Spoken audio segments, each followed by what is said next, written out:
Nobody is crying for some time because suddenly the truth has sank in, it's over, the game is up.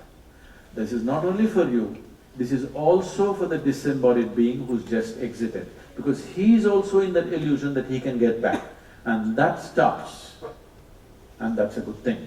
And there are many rituals to see that you influence, that you can somehow put a drop of sweetness into that non-discerning mind, so that the sweetness will multiply manifold and they will live comfortably, or they will live in a certain self-induced heaven. That's the idea behind the rituals, if it is done properly. Today it's become they're asking you, the dead need footwear, an umbrella.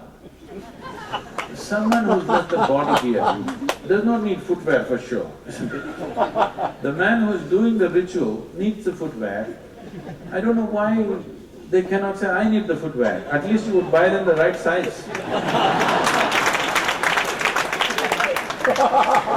But this was a tradition earlier also. People in many civilizations used to put all those things which belong to people with the dead body to bury, or also sometimes they sacrifice, children and wives.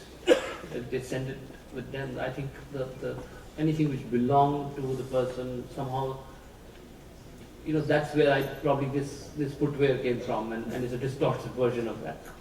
No, the footwear is given to the man who does the ritual, not put in the cremation. Oh, okay. What you're talking about is, there is I'm sure all of you heard of this word called runanubandha.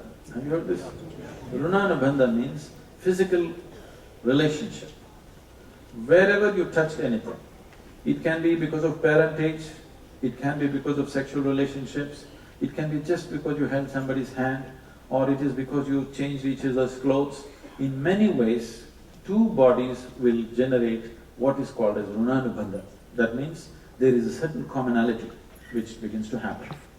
So when somebody dies, traditionally you're looking at in how many ways you can completely obliterate this and spread it around. The idea of putting the ashes in Ganga or in the ocean is simply so that it doesn't stay in one place and create runanubandha for you. It must be dispersed as widely as possible so that you don't develop runanubandha with one who is departed.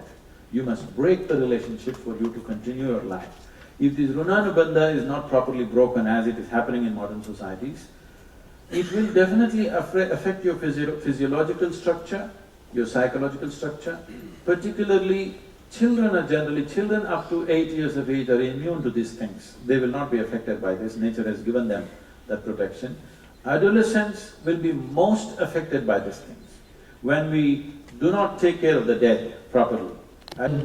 Such a cut and dry, mechanical way of sprinkling your ashes and you should be cut off. I don't think it's possible. See, emotion is another aspect. Emotion is a secondary aspect to your life. Because that person was physically present here, because of variety of relationships that you hold, and above all, our physical sameness in so many ways, either because of blood relationship or because of sexual relationship. And today, if that person is no more, the healthy way, if these things are eliminated, what will happen is, you will cherish the beauty of that relationship rather than suffering it. But if the runanubandha is there, why should you forget that? You must cherish that relationship forever, isn't it?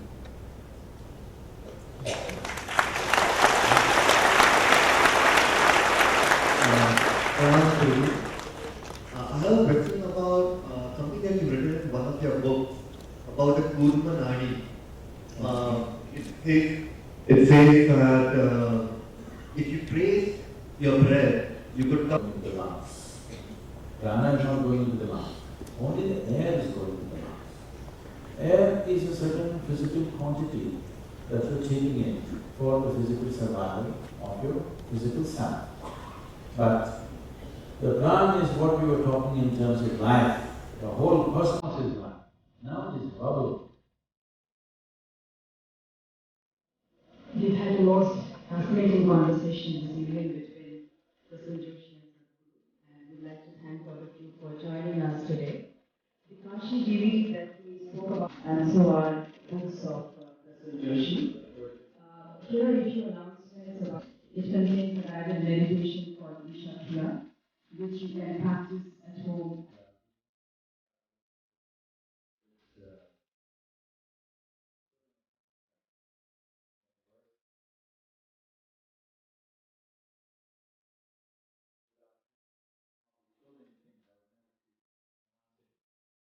After that,